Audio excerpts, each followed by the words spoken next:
When I returned from the war, my family exclaimed, "You survived!" I placed my military hat on the counter, confused. "Yes, I've been due to come home for months." My mom stumbled back and grabbed the doorframe. My dad held my sister's hand while her face went ghost white. I locked eyes with each of them, and that's when I saw it. Disappointment. Clear as day. They'd always seen me as the family regret, but I was hoping deployment would change that. I was just about to surprise them with my promotion of $300,000 when my dad butted in. "Son, maybe you should extend your deployment." Suddenly, all of my family's heads turned up in anticipation of my response. "I can't." I was exposed to the burn pit, and it gave me a rare form of cancer. I only have 8 months left to live. As soon as the lie left my lips, I watched their reaction like a hawk. For a split second, I caught the sight of a smirk on every single one of their faces. "That's so sad," my sister blurted out, burying her face in her hands. "They better provide good death benefits at least," my mom said, rubbing my arm.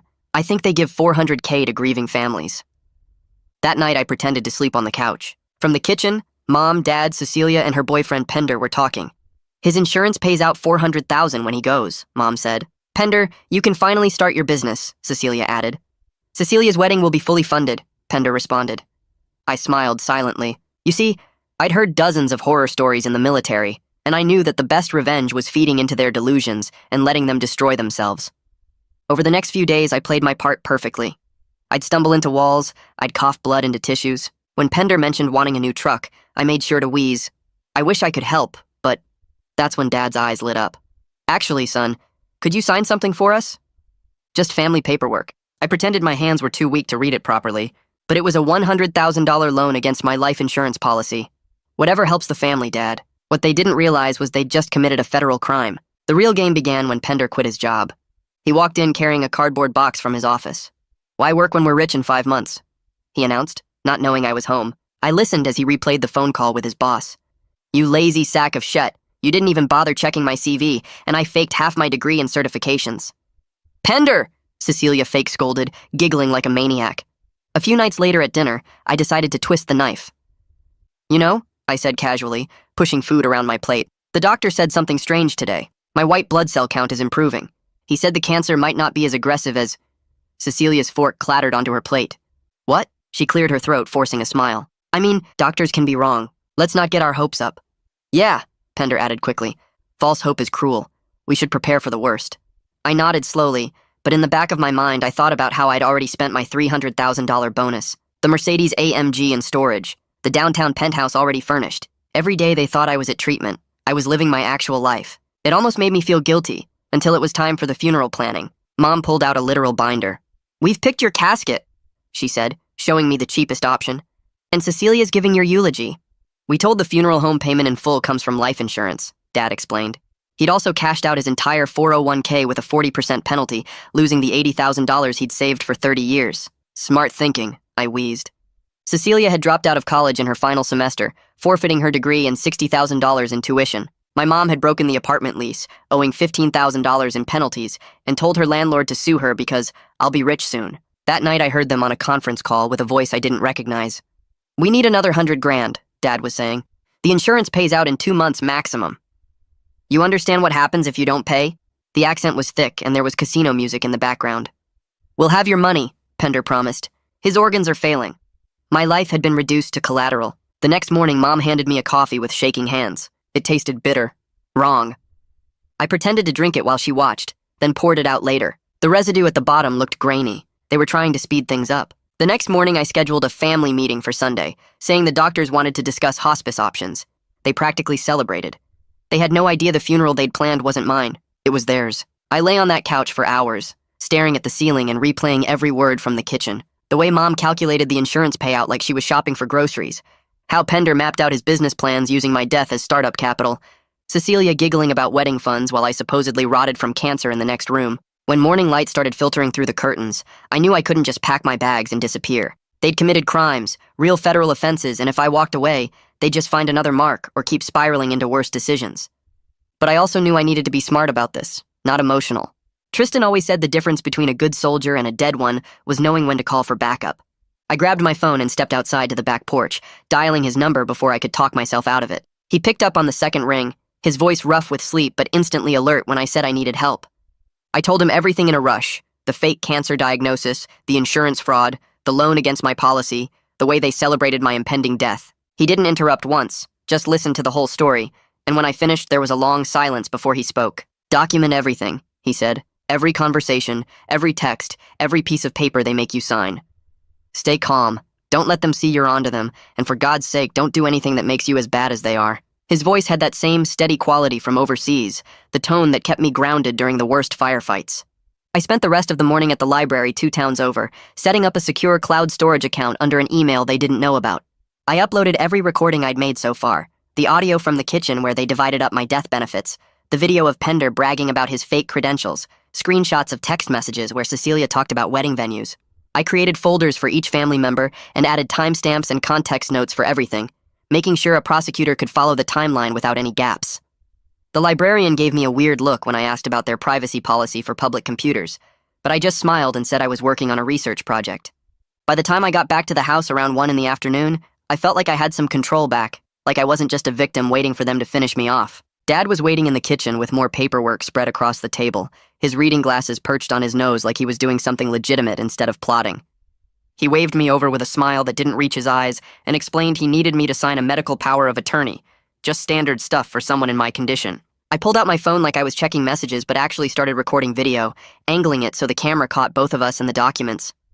My hands shook a little as I picked up the pen, but I made it look like weakness from my fake illness instead of rage. Dad explained the form would let them make healthcare decisions if I couldn't communicate near the end, his voice so caring and paternal that I almost believed he meant it. I watched his face as I signed, saw the little flash of satisfaction he tried to hide, the way his shoulders relaxed once my signature was on the page.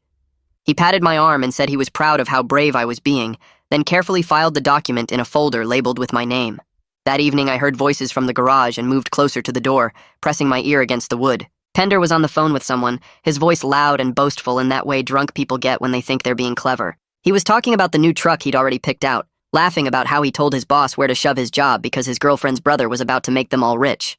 The worst part was what came next, when he said the dumb bastard didn't even know they'd been planning this for months, that they'd talked about it before I even came home from deployment. My stomach turned as I realized this wasn't opportunistic greed, it was premeditated. They'd been hoping I'd die overseas, and when I survived, they just adjusted their timeline. I backed away from the door before he could hear me and went to my room, sitting on the bed and trying to process what I'd just learned.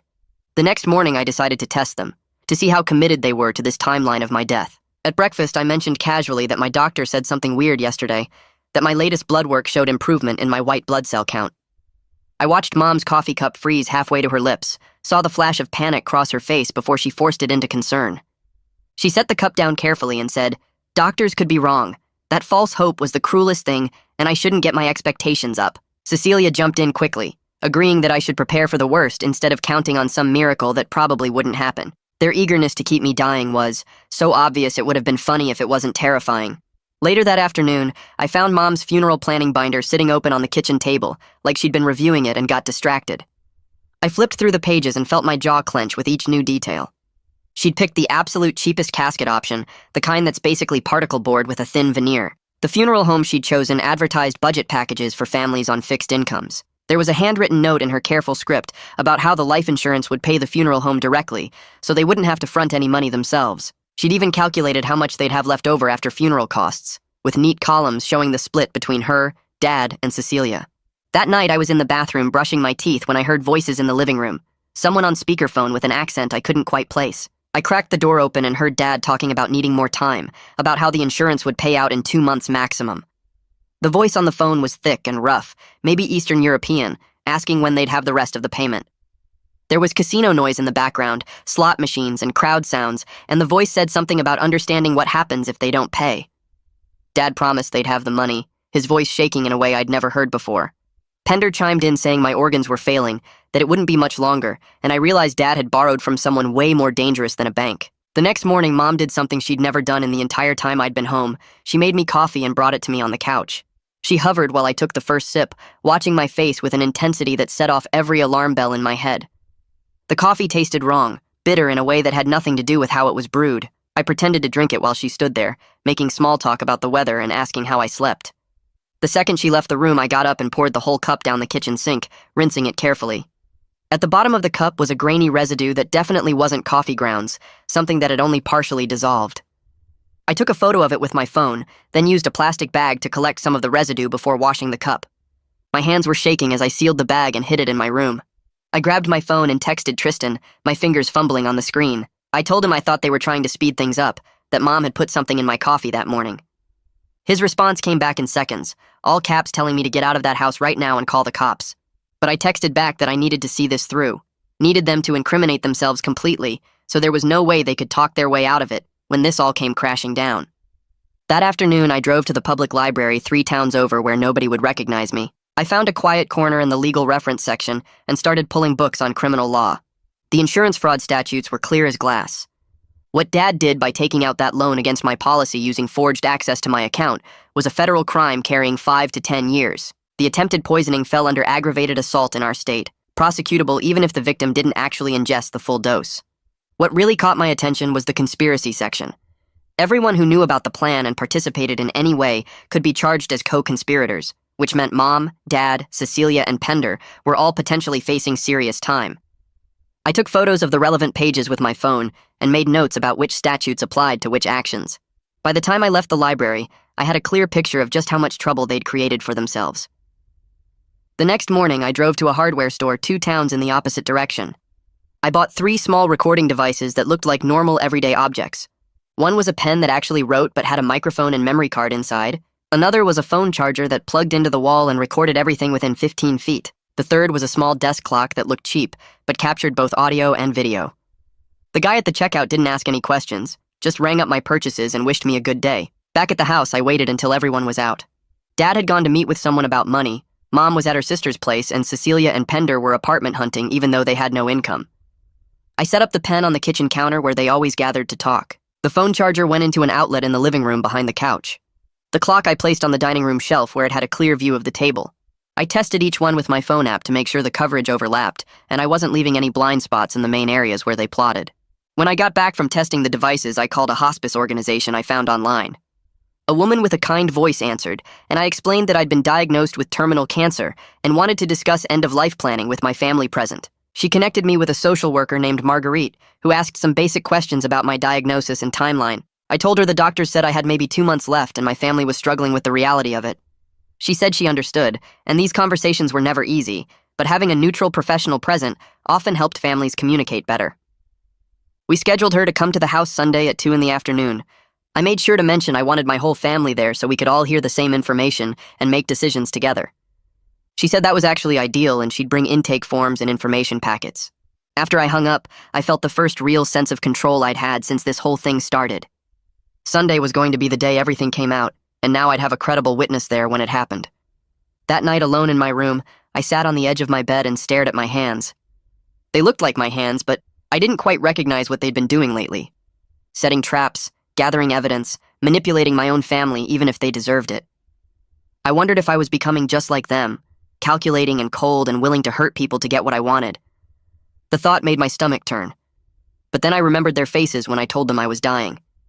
Those smirks that flashed for just a second before they covered them with fake sadness. I remembered Mom's voice talking about death benefits like she was discussing a lottery win. I remembered Dad borrowing money from criminals using my life as collateral.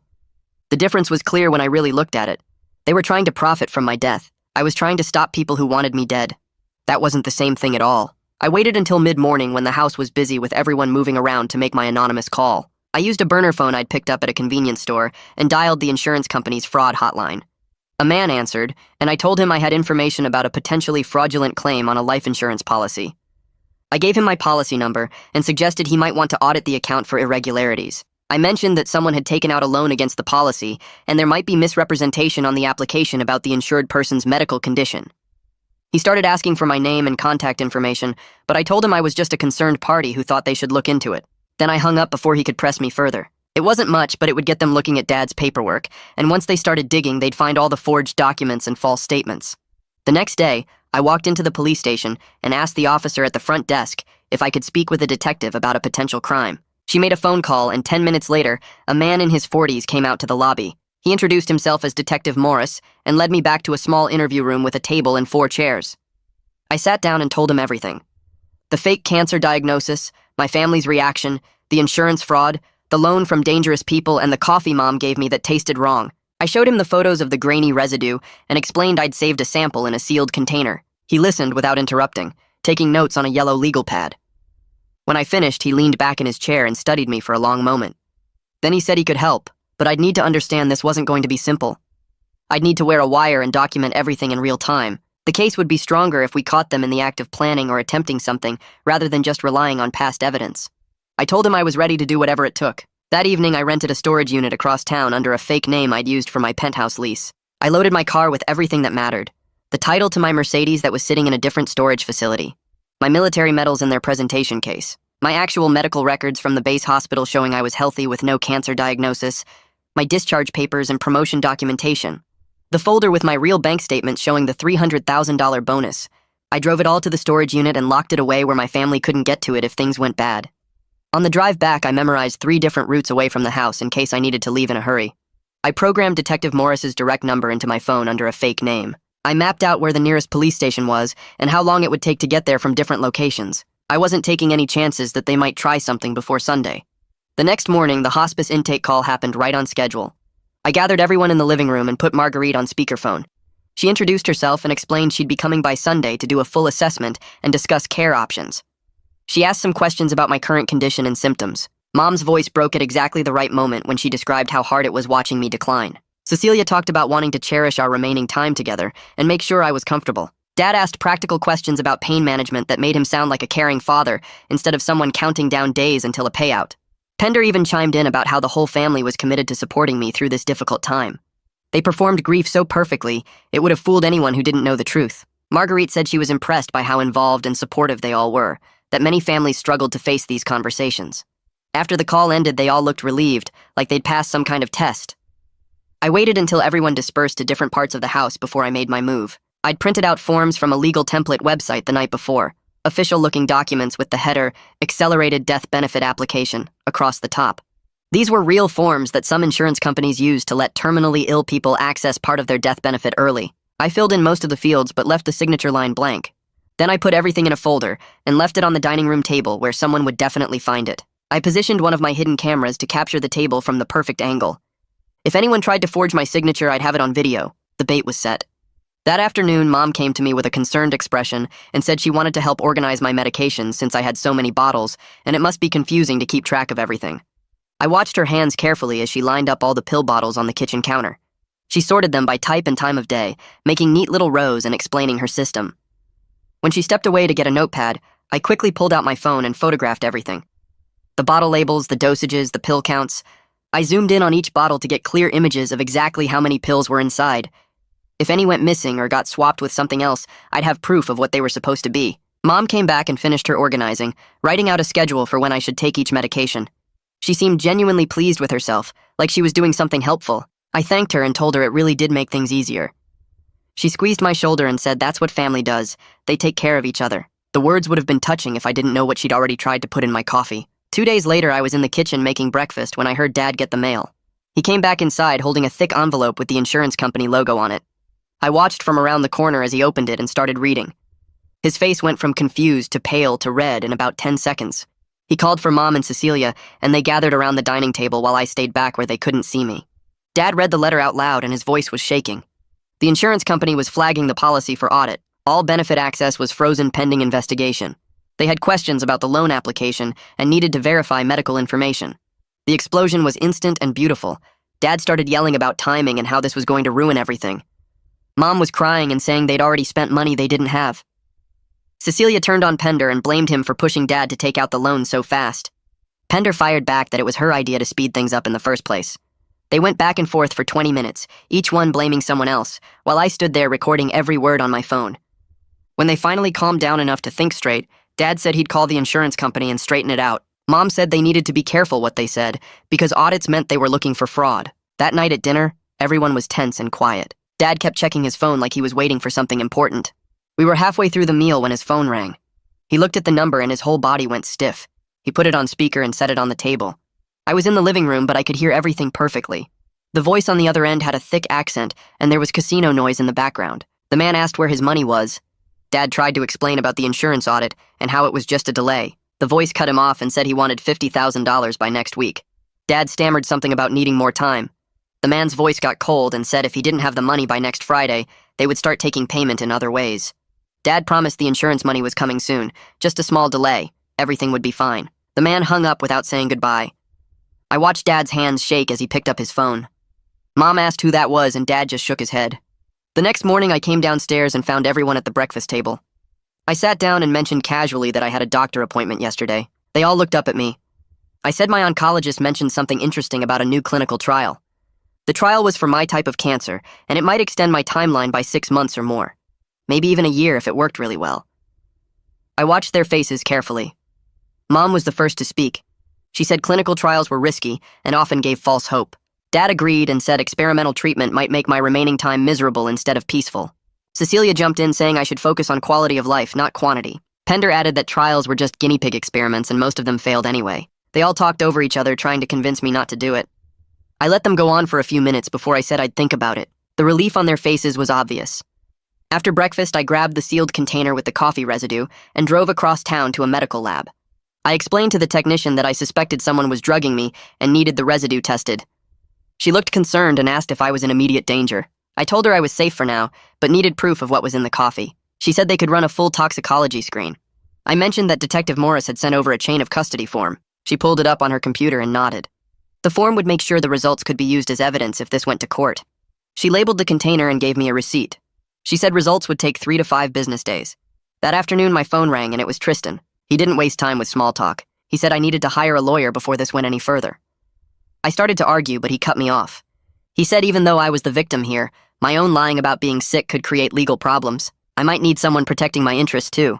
I told him I'd think about it, but hiring a lawyer now might tip off the family that something was wrong. He said I was being stupid and stubborn. We argued for a few more minutes before he made me promise to at least look up some names. I agreed just to get him off my back.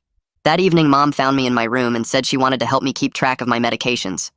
She said it must be confusing with so many different pills and schedules. I told her that would be really helpful. We went to the kitchen and she started going through all the bottles. She organized them by time of day and wrote out a detailed schedule. Before she touched anything, I pulled out my phone and took pictures of every single bottle.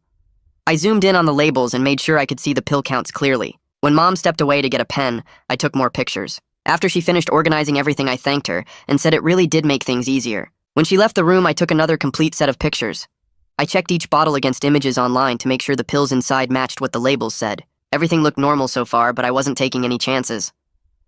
The next day, Detective Morris called while I was out getting groceries. He said the insurance investigator Evelyn had finished reviewing Dad's loan application. She confirmed that Dad had lied about my medical condition and forged access to my online insurance portal. The application had false information about my prognosis and treatment timeline. It was enough for fraud charges, but they wanted more evidence of the broader conspiracy before moving forward. The detective said they were building a case that would stick to everyone involved, not just Dad. He asked if I'd noticed anything else suspicious. I told him about the loan shark call and how scared Dad looked.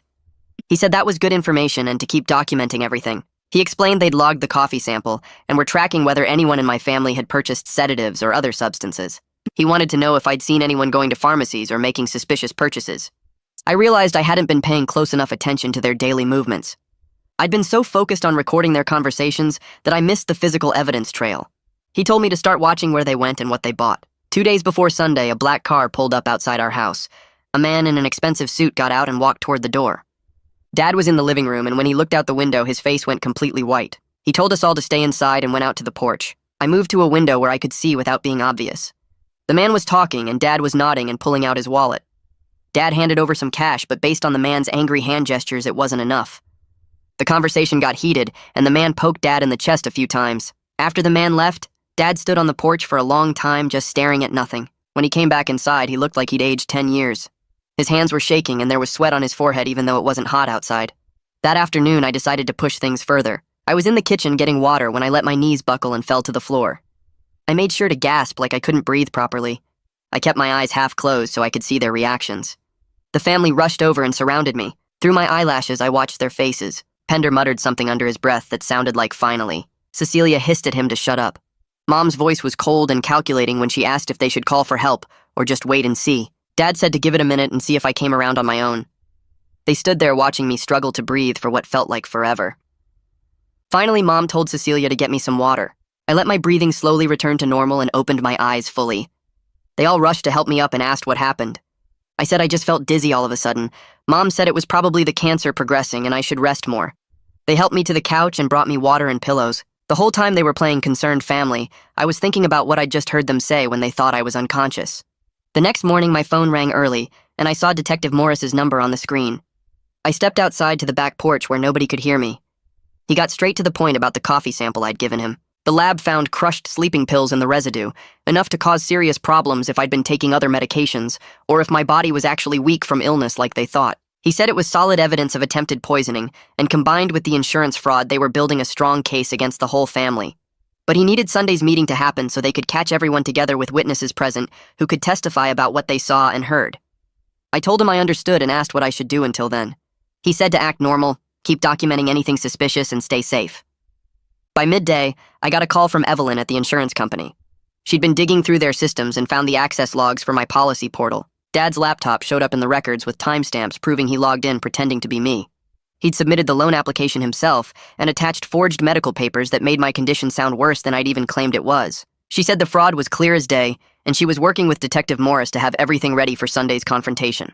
I thanked her and hung up feeling this weird mix of victory and sadness that my own father had done this.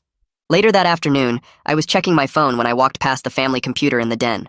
Cecilia had left herself logged in, and I could see her text messages right there on the screen. My stomach dropped as I read through a conversation with Pender from 2 days ago. She was asking about ways to shorten the wait and whether his cousin, who works as a nurse, could get access to something stronger than sleeping pills. Pender had responded asking what she meant by stronger, and Cecilia wrote back that she meant something that would look natural, like a heart attack or stroke. I felt sick reading my own sister actively plotting to kill me. I grabbed my phone and took screenshots of everything, then sent them straight to Detective Morris with shaking hands. He texted back within minutes saying this was exactly the kind of evidence they needed and to be extra careful around the family. I spent the rest of the afternoon working with Detective Morris on setting up a trap for Saturday. We arranged for a delivery company to bring an official-looking envelope addressed to me containing a fake accelerated benefit payout check. The check looked real enough to fool someone who wasn't looking too close, and it required my signature to deposit. Detective Morris said we were betting that someone would try to forge my signature, and we'd have it on camera when they did. I positioned my phone in the living room bookshelf with the camera aimed at the front door and mail table, making sure the angle would catch everything. Friday morning, I called the hospice organization and asked to speak with Marguerite. I confirmed she'd be arriving Sunday at 2 in the afternoon for the consultation. She asked if there was anything specific she should know beforehand, and I explained there was some family tension around my illness. I said I wanted a neutral professional present to help guide difficult conversations about end-of-life planning. It was true enough that she didn't question it, and she told me she'd worked with plenty of complicated family situations before. She sounded kind and professional, and I almost felt bad about what she was walking into. Saturday morning arrived, and I made a big show of being tired and needing to nap in my room. I pulled up the camera feed on my phone and watched the living room from under my blankets. Right on schedule, the delivery person knocked and left the envelope on the front porch. I watched Pender answer the door and bring the envelope inside. He looked at the return address and his eyes got wide. He called for Cecilia, and they opened it together right there at the mail table. I watched Pender read the fake check and saw his face light up with greed. He grabbed a pen and some scratch paper from the drawer and started practicing my signature over and over. After about 10 tries, he carefully signed the endorsement line on the back of the check. The whole thing was caught in perfect high-definition video. I saved the file immediately and sent a copy to Detective Morris. He responded with a thumbs up and told me that was textbook forgery. That afternoon, Dad found me in the kitchen and said he needed to talk. He sat me down at the table with another form and explained it was a DNR order. He said it would tell doctors not to try to bring me back if my heart stopped, that it would prevent me from suffering through painful procedures that probably wouldn't work anyway. His voice was so gentle and caring that if I didn't know better, I might have believed he actually gave a damn about my comfort. I signed the form, but it wasn't the one he thought it was. I'd prepared my own version that looked identical, but included hidden language that logged any changes or alterations to the document. I watched Dad's shoulders relax once my signature was on the page, and he patted my hand like a loving father. That evening, I was in the bathroom when I heard Dad on the phone in the hallway. He was talking to someone about finalizing a payment arrangement and asking them to come by Sunday afternoon around 2:30. My stomach dropped hard as I realized what this meant. Dad had scheduled a meeting with the loan shark at the exact same time as the hospice consultation. These were dangerous people who'd already threatened him, and now they'd be showing up right when the police were planning to move in. I waited until Dad went to bed, then called Tristan in a panic. I told him I was thinking about just posting everything online and exposing the whole situation publicly instead of waiting for Sunday. He listened to me freak out for a few minutes, then talked me down in that calm way he has. He pointed out that going public now would warn the family and give them time to destroy evidence. He said I needed to trust the legal process, even though it was scary, and even though it felt like things were spinning out of control. He reminded me that Detective Morris knew what he was doing and had handled situations way more complicated than this. By the time we hung up, I felt steadier, but I still barely slept that night. Sunday morning, I got up early and drove to a notary office across town. I brought documents I'd prepared for a proper living will with an independent executor who wasn't family. The notary witnessed my signature and asked questions to make sure I understood what I was signing. I explained that previous documents I'd signed were done under pressure, and I wanted to make sure my actual wishes were legally clear. She notarized everything and gave me certified copies. I drove straight to my storage unit and locked the originals in my safe, then sent scanned copies to Detective Morris, creating a paper trail that would protect me no matter what happened later today. Back at the house, I found myself alone in the living room, staring at the bookshelf where Mom kept the family photo albums. I pulled down the oldest one and opened it on the coffee table. Birthday parties from when I was 7 with a homemade cake and paper decorations. Christmas mornings with all of us in matching pajamas that Mom insisted we wear for photos. A trip to the beach where Dad taught me to build sandcastles, and Cecilia buried my feet in the sand while laughing. I turned the pages slowly and studied each picture, looking for signs of what they would become. But the smiles looked real. The hugs looked genuine. Dad's hand on my shoulder at my high school graduation seemed proud, not disappointed. I let myself feel the loss of it, the grief for people who either never existed or died so gradually I didn't notice when they stopped being my family. The photos showed strangers wearing familiar faces. I closed the album and put it back on the shelf, accepting that whatever we had been was gone long before I came home from deployment. My phone buzzed in my pocket, and I saw Detective Morris calling. I answered, and he got straight to the point without any greeting. He said even though I was cooperating and clearly the victim of their crimes, my own lie about being sick could create legal problems for me. The insurance company might come after me for fraud. The prosecutor might want to charge me with filing a false report if any medical claims got submitted. He couldn't promise complete immunity, and I needed to understand I might face consequences too. I told him I understood, and I was willing to accept that exposing them was worth whatever happened to me legally. He said okay, and reminded me that everything was set for this afternoon, that I should stay calm and let things play out. I hung up and checked the time. It was almost 1 in the afternoon. The doorbell rang and I heard Mom answer it. A delivery person asked her to sign for a certified letter. I walked into the hallway and watched Mom's face go white as she read the return address. She ripped open the envelope right there in the doorway, and I saw her hand start shaking as she read. The letter was from the insurance company formally notifying the family that my policy was under criminal investigation for fraud and all benefit access was frozen pending the outcome. Mom stumbled backward, and Dad came running from the kitchen asking what was wrong. She handed him the letter without speaking. His face went from confused to angry to scared in about 5 seconds. Cecilia came down the stairs asking what all the noise was about, and Pender followed behind her. Dad read the letter out loud in a voice that kept breaking. Criminal investigation, fraud, frozen benefits, possible prosecution. The words hung in the air like smoke. Then the explosion started. Dad turned on Mom and started screaming that this was her fault for pushing him to take out that loan, that he never would have done it if she hadn't kept talking about how much money we'd have. Mom screamed back that Cecilia was the one who kept making plans and spending money they didn't have yet, that she encouraged all of this. Cecilia started crying and yelling that Pender was the one who quit his job, that he was the one who kept saying I'd be dead soon anyway, so why wait? Pender got in Dad's face and said it was Dad who borrowed from dangerous people, who forged my signature, who got them into this mess. They went around and around, blaming each other, voices getting louder and meaner. I stood in the doorway watching them tear each other apart, and nobody even looked at me. They were so busy attacking each other they forgot I was there. The fighting went on for maybe 10 minutes before it started to slow down. Everyone was breathing hard and red in the face. Cecilia was crying for real now, not the fake tears she'd been doing for weeks. Mom had her head in her hands. Dad looked like he aged about 20 years. I heard myself say that maybe I could sell my car to help with some of the debts. The words just came out, and I wasn't sure if I meant them or if I was still playing the game. For just a second, everyone's faces changed. They looked at me like I was actually their family member instead of a walking paycheck. Cecilia came over and hugged me tight, and for a moment she felt like my real sister, the one who used to braid my hair when I was little, and she was practicing for beauty school. But then Dad asked how much the car was worth. I said maybe $30,000.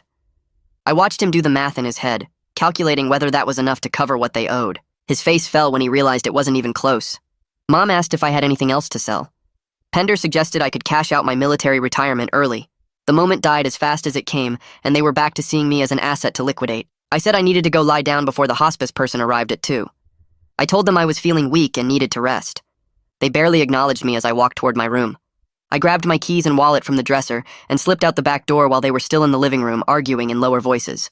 I drove across town to my penthouse and let myself in, making sure nobody followed me. I spent the next hour installing extra security locks on the door and windows. I set up my actual living space properly with my clothes in the closet and my personal items on the shelves. I made the bed with real sheets instead of the temporary setup I'd been using. This was my real home now, and I needed it to feel that way. Before I left, I grabbed a pill organizer from the bathroom and filled it with vitamins. I used a label maker to print out fake medication names that sounded like cancer drugs. I drove back to the family house and snuck the pill organizer into my room, leaving it on the nightstand where they'd see it. Let them think I was still taking my medication. Let them think everything was normal. Back at my penthouse, I opened my laptop and checked my secure email. Detective Morris had forwarded me a text message he'd intercepted from the loan shark's phone. It said Sunday, 2:30 p.m., bring cash or collateral. The timing collision was confirmed. The loan shark would be showing up right in the middle of the hospice meeting and the insurance audit.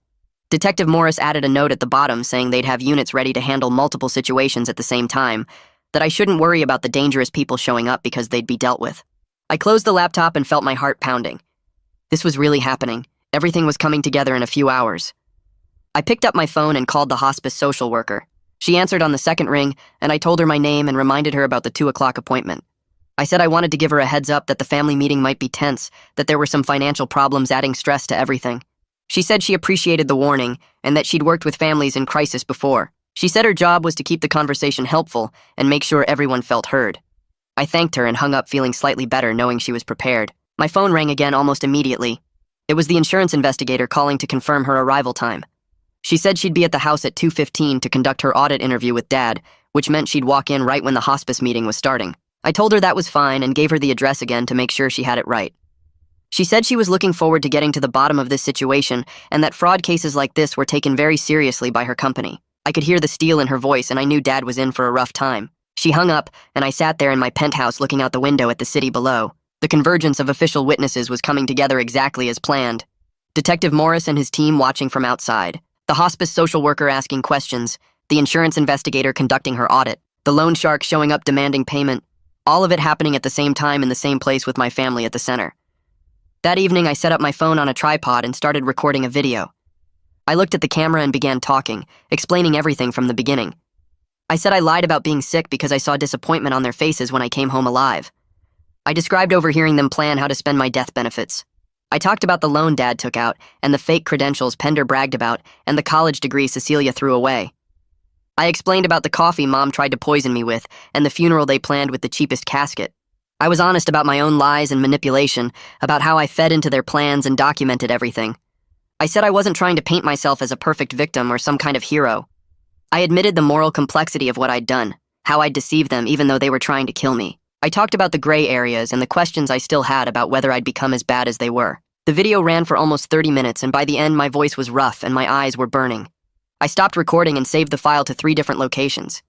If something went wrong tomorrow, if the loan shark's people hurt me, or if my family tried something desperate, at least there would be a record of the truth. I saved the video file to 3 different cloud accounts and locked my phone. My hands were still shaking from talking through everything out loud. I stood up and walked to the window, looking down at the city lights below. Tomorrow, at this time, it would all be over, one way or another. I went to my bedroom and pulled out a notebook, the kind with cheap lined paper that I used to use in high school. At the top of the first page, I wrote down the first question I wanted to ask. Something casual about their plans for after I was gone. I crossed it out because it sounded too obvious, like I was fishing for information. I tried again, making it sound more like a dying man wanting to know his family would be okay. I wrote down 5 different versions before I found one that felt natural. Then I moved on to questions about the money. How to bring up the loan without making it sound like I knew it was fraud. How to reference the insurance payout in ways that would get them talking. I filled 4 pages with different approaches, different phrasings, different ways to create openings for them to incriminate themselves. By the time I finished, it was almost midnight and my hand hurt from writing. I read through everything twice, memorizing the questions that felt most natural. Then I tore the pages out of the notebook and fed them through my paper shredder. I couldn't risk anyone finding my practice notes. I set 3 alarms on my phone for 6 a.m. and tried to sleep. I lay in bed staring at the ceiling, running through scenarios in my head. What if they realized it was a trap before the police arrived? What if the loan shark showed up early and things got violent? What if Mom had put something worse than sleeping pills in my coffee, and I'd actually been poisoned with something dangerous? My brain wouldn't shut off, and I kept checking my phone every 20 minutes. Around 3 in the morning, I finally dozed off for a few hours. The first alarm went off at 6, and I woke up with my heart already racing. My hands were shaking, so bad I could barely hold my phone to turn off the alarm. I sat up in bed and felt like I couldn't get enough air into my lungs. My chest was tight, and my vision was getting fuzzy around the edges. I grabbed my phone and called Tristan with trembling fingers. He answered on the second ring, his voice alert even though it was early. I tried to tell him I couldn't do this, but the words came out in gasps. He told me to breathe in for 4 counts, hold for 4, out for 4.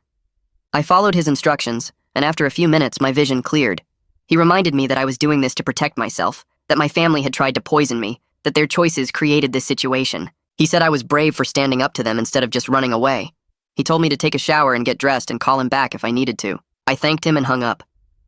I sat on the edge of my bed for another 10 minutes, just breathing slowly. Then I got up and took the longest shower of my life, letting the hot water run over me until I felt almost normal again. At 9:30, I drove to a notary office on the other side of town. The woman behind the desk was in her 60s with reading glasses on a chain around her neck. I told her I needed to revoke some legal documents I'd signed. She pulled out the proper forms and asked me which documents I was revoking.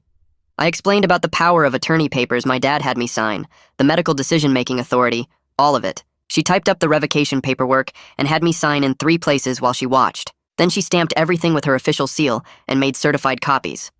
I asked for 5 copies and she ran them through her machine. I paid her in cash and she handed me the documents in a manila folder. I thanked her and walked out to my car. I sat in the parking lot and used my phone to scan all the documents, then emailed them to Detective Morris. Then I texted him that the originals were on their way. I drove to the post office and sent the folder by certified mail with signature required. Now there was a legal record that my family no longer had authority over my medical decisions or anything else.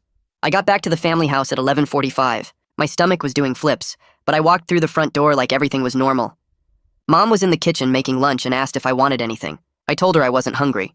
Dad was in the living room watching television. Cecilia and Pender were upstairs. I went to my room and waited. At exactly noon, I heard a car pull up outside. I looked through the window and saw Detective Morris getting out of an unmarked sedan. He was wearing jeans and a polo shirt, looking like he could be anyone. I went to the front door and let him in before anyone else noticed. He followed me to my room and closed the door quietly. He pulled a small device out of his jacket pocket. It looked like a thick button with a wire attached. He had me take off my shirt, and he taped the microphone to my chest, running the wire down to a small transmitter that clipped to my belt. He showed me how to turn it on and off. Then he went over the safety rules. If I said the word hospital, they would come in right away. If things got physical, they were positioned outside and could be through the door in seconds. He told me to try to stay in the main living room where they had the best sight lines through the windows.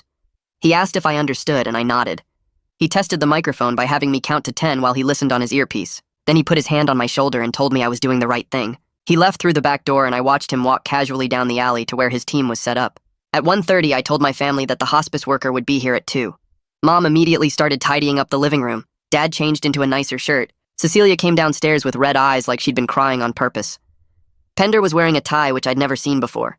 They were all playing their parts. At exactly 2 o'clock, the doorbell rang and I answered it. Marguerite stood on the porch with a leather folder and a kind smile. She was maybe 50 with gray streaks in her dark hair. I introduced her to everyone and she shook hands with each family member. She sat down in the armchair and pulled out her intake forms. She started asking questions about my diagnosis, when I was diagnosed, what symptoms I was experiencing. I described the fake cancer symptoms I'd been performing. She asked about my care needs and my family jumped in, talking over each other about how devoted they were to helping me. Mom described the medication schedule she'd set up. Dad talked about taking time off work to be with me. Cecilia's voice broke as she talked about wanting to make my last months meaningful. I watched them lie smoothly to this woman's face and felt sick. Marguerite was writing everything down in her folder, nodding along, asking follow-up questions about pain management and mobility issues. The whole time I was thinking about the wire taped to my chest, recording every word. At 2:15, the doorbell rang again. Everyone's heads turned toward the door. I got up to answer it, and standing on the porch was a woman in a business suit holding a large folder. She introduced herself as Evelyn from the insurance company. I saw the color drain from Dad's face. I invited her in and explained that she was here to review some paperwork with Dad. The energy in the room changed completely. Mom's smile froze on her face. Cecilia grabbed Pender's hand. Marguerite looked confused but kept her professional expression. Evelyn sat down on the couch and opened her audit folder. She pulled out a stack of documents and looked at Dad. She said she needed to discuss some irregularities with his recent insurance transactions. Dad tried to act calm, but sweat was already forming on his forehead. His hands shook as he pulled out his own paperwork. Evelyn asked him to explain how he accessed my insurance portal. Dad started talking about how I was too sick to handle it myself, so he was helping me. His voice was shaking. Evelyn pointed to something on one of the forms and asked about the timestamps. She said the login records showed someone accessing the portal at 2 in the morning multiple times. Dad stumbled over his words, trying to explain. Then Cecilia suddenly blurted out that he had to do it because they needed the money, and I was dying anyway. The room went silent. Marguerite stopped writing and looked up sharply. Evelyn made a note on her form. Mom hissed at Cecilia to be quiet. Dad's face went red and he started explaining that it wasn't fraud because the money was going to come to them anyway. Evelyn asked him to clarify what he meant by that. Dad kept digging himself deeper, talking about the death benefit and how he just borrowed against it early. Pender had been drinking since morning and I could smell it from across the room. He suddenly laughed and said they'd all been so smart about this. He started listing everything they'd bought with the borrowed money. The new furniture, Cecilia's wedding dress, his truck down payment. He talked about quitting his job and how his boss had been too stupid to check his fake credentials anyway. He said they'd been planning this for months, just waiting for me to die so they could finally be rich. He described their plans for after I was gone like I wasn't sitting right there listening. Mom was trying to get him to shut up, but he kept talking. Cecilia was crying now, but not in the fake way from before. Real tears because she knew something was wrong.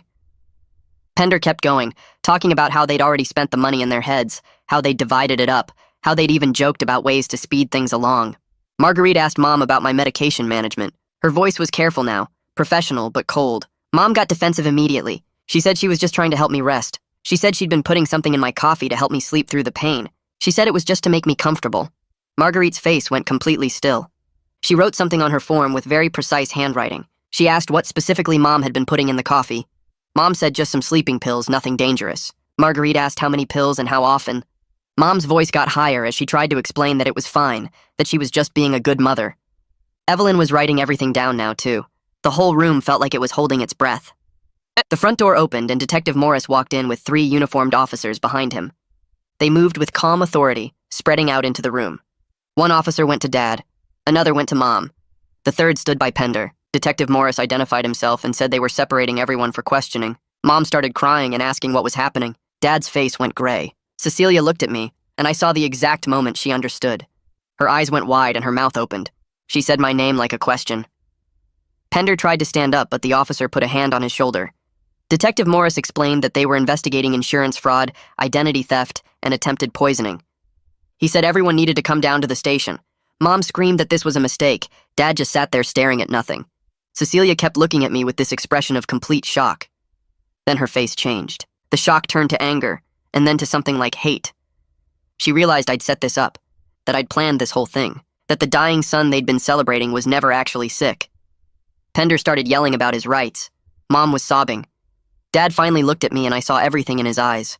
Confusion, fear, and underneath it all, the same disappointment I'd seen when I first came home from deployment. The officers moved Dad to the kitchen and Pender to the hallway while Mom stayed in the living room with a female officer standing next to her. Cecilia sat frozen on the couch, her face blank like she'd stopped processing what was happening. I stayed in my chair while Detective Morris explained that everyone would be questioned separately and transported to the station for formal statements. At exactly 2:30, the sound of tires on gravel made everyone's heads turn toward the front window. A black SUV pulled up to the curb, and 2 men in expensive suits got out, moving toward the house with the kind of walk that said they were used to people getting out of their way.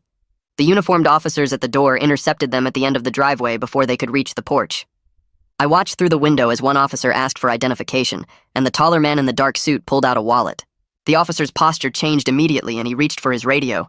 Within seconds, the shorter man was turned around and handcuffed, while the taller one started arguing and pointing at the house. Detective Morris went outside and I could see him talking to the men, his hand resting casually on his belt near his weapon.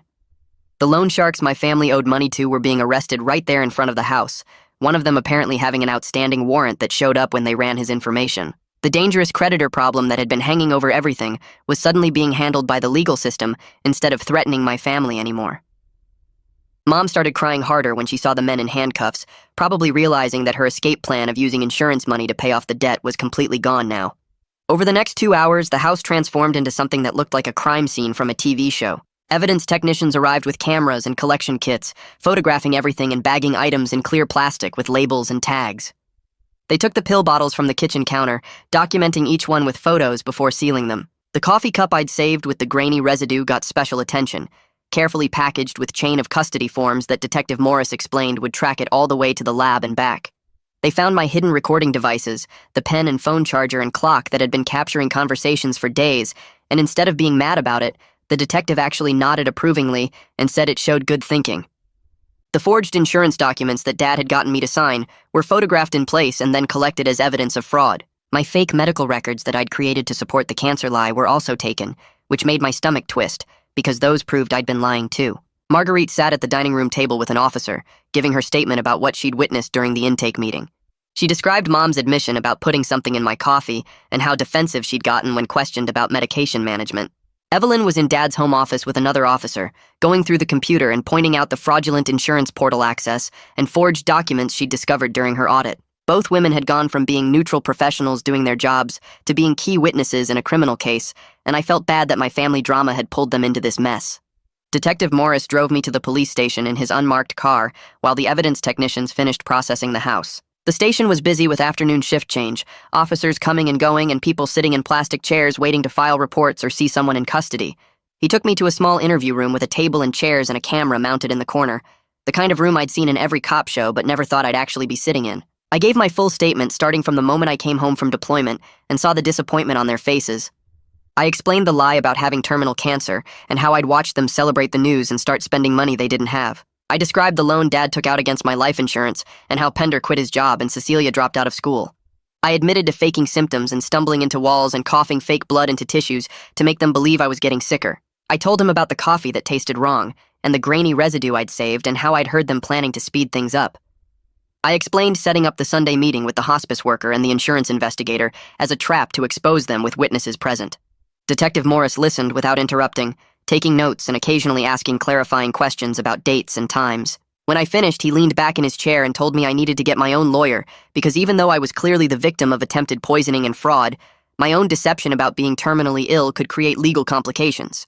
The insurance company might come after me for fraud too, or my family's lawyers might try to use my lie to make me look like the bad guy. He gave me the name of a defense attorney who handled complex cases and said to call him first thing Monday morning.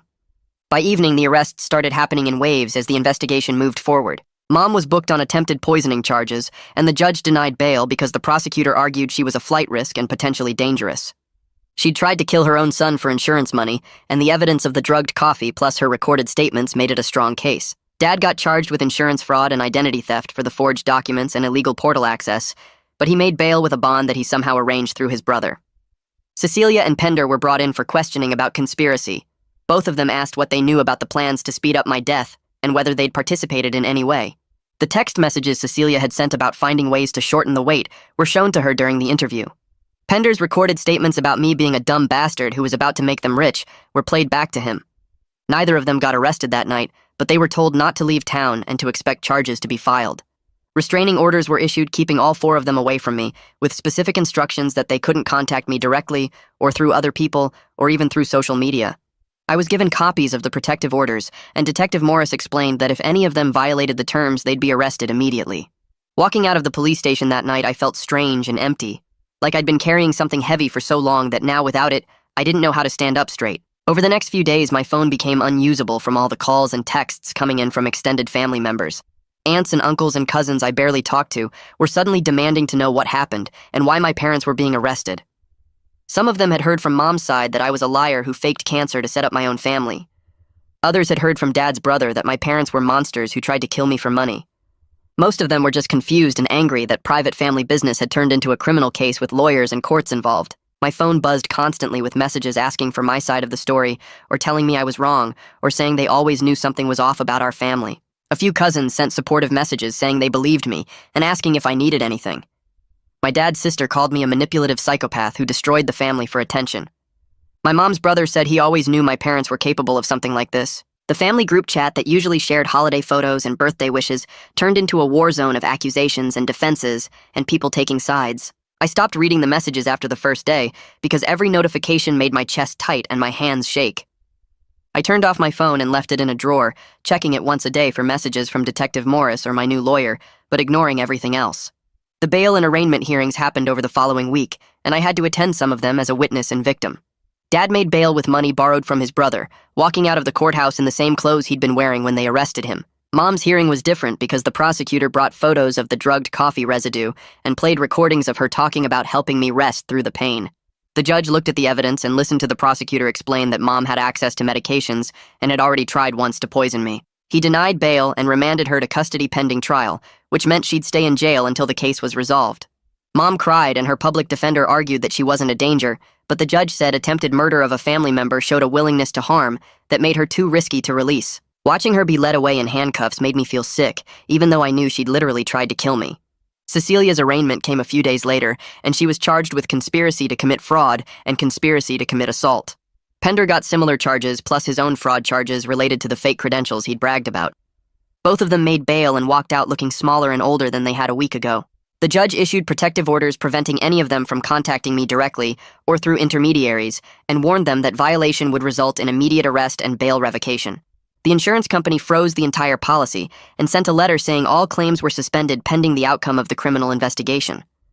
My new lawyer met with their legal team to discuss my cooperation in the fraud case against Dad. They were willing to offer me limited immunity for my false statements about being terminally ill in exchange for my testimony about how Dad forged my signature and accessed my account illegally. The deal meant I wouldn't face criminal charges for lying about having cancer, but I'd have to pay back the $100,000 loan amount plus penalties and interest. My lawyer explained this was actually a good deal because technically I had committed fraud by making false statements to get sympathy, even though my family had used those statements to commit worse crimes. I'd have to pay back around $120,000 total over a payment plan, which would eat up a big chunk of my military bonus, but was better than going to jail. I signed the agreement and gave a detailed statement about everything I knew regarding the insurance fraud. The insurance investigator thanked me for my cooperation and said my testimony would be crucial in their case against Dad. 2 weeks after everything exploded, I got a phone call from a number I didn't recognize. A man with a thick accent told me that my father still owed money and the debt didn't go away just because some of the collection people got arrested.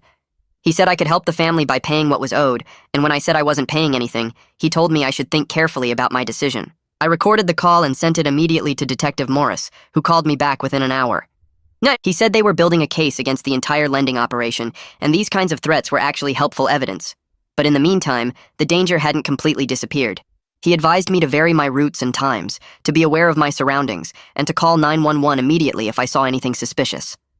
I asked if I should get a gun, and he said that was my choice, but I should get proper training first if I did. The threat hung over me for days, making me check over my shoulder constantly and avoid going out after dark.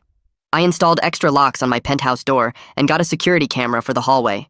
Every unexpected sound made me jump, and every unknown car on my street made me nervous. I started moving my stuff fully into the penthouse, making it feel like an actual home instead of the secret hideout it had been. I bought real furniture instead of the minimal setup I'd had before, hung pictures on the walls, stocked the kitchen with actual food instead of just beer and takeout containers. I set up my military awards in the living room and put photos of my unit on the bookshelf, the guys who'd actually had my back when things got hard. The place slowly transformed from a crash pad into somewhere I could actually live, and working on it gave me something to focus on besides the legal case and the family drama. I found a therapist who specialized in family trauma and betrayal, a woman in her 50s who'd heard every terrible family story and didn't seem shocked by mine. In our first session, I sat on her couch trying to explain how I felt and kept coming back to the same thing, that I didn't know how to feel about any of this. Relief that I'd exposed them before they could actually kill me. Guilt that I'd lied and manipulated them even though they'd been planning worse. Anger at what they'd done and what they'd been willing to do. Grief for the family I'd thought I had, for the people I'd hoped they were but apparently never existed. All of it mixed together in ways I couldn't untangle, leaving me feeling numb some days and overwhelmed others. She told me that was completely normal, that trauma doesn't come in neat packages with clear emotions attached. She said we'd work on processing everything piece by piece, and that healing wasn't about making the feelings go away, but about learning to live with them, without being controlled by them. Tristan visited one weekend, and we sat on my balcony drinking beer and watching the city lights come on as the sun went down. For once, we didn't talk about the case or the family or any of it, just sat there like we used to do on base after long days. Eventually, I told him I kept having dreams where my family actually loved me, and the whole thing was a misunderstanding, where I'd wake up and they'd be happy I was alive instead of disappointed. He took a long drink of his beer and said that was normal, that wanting them to be different people didn't make me weak or stupid. He said everybody wants their family to love them. It's hardwired into humans, and just because they didn't doesn't mean something's wrong with me. He told me about his own dad who'd been a mean drunk, and how even now, years later, he sometimes caught himself hoping the old man had changed, even though he knew better. We sat there in comfortable silence, and I felt grateful that at least one person from my life had turned out to be exactly who I thought they were. The insurance company's legal team called 2 weeks later with their settlement offer. They wanted $40,000 paid back over 5 years, plus my full cooperation testifying against Dad in their fraud prosecution. My lawyer walked me through the terms over the phone, explaining that it wasn't perfect, but it was fair, given that I'd lied to them first about being terminally ill. He said taking the deal was smarter than risking criminal charges of my own, that judges don't like it when people file false insurance claims, even if they had good reasons. I signed the paperwork at his office the next morning, agreeing to monthly payments of $667 starting in 90 days. It felt like getting off easy considering everything that happened, and the lawyer said the insurance company just wanted their money back, and a prosecution witness more than they wanted to punish me. 3 months later, I'd settled into what passed for a new normal. Therapy happened twice a week with the trauma specialist, where we worked through trust issues and family dysfunction without trying to rush past the hard parts. Tristan called every Sunday to check in, sometimes just to talk about nothing, sometimes to make sure I was actually going to therapy and not isolating myself in the penthouse. I found a part-time job at a veterans support center, doing intake paperwork and resource coordination, something that got me out of the house and around people who understood deployment without needing explanations. The wire recorder Detective Morris gave me stayed in my desk drawer as a reminder that trust wasn't something you just gave away anymore. It was something you verified first and earned over time. I wasn't happy exactly, not the way people mean when they talk about happiness, but I was safe. Some days that felt like enough. Like maybe safety was the foundation you built everything else on top of, and I was still learning how to lay those first stones without my hands shaking.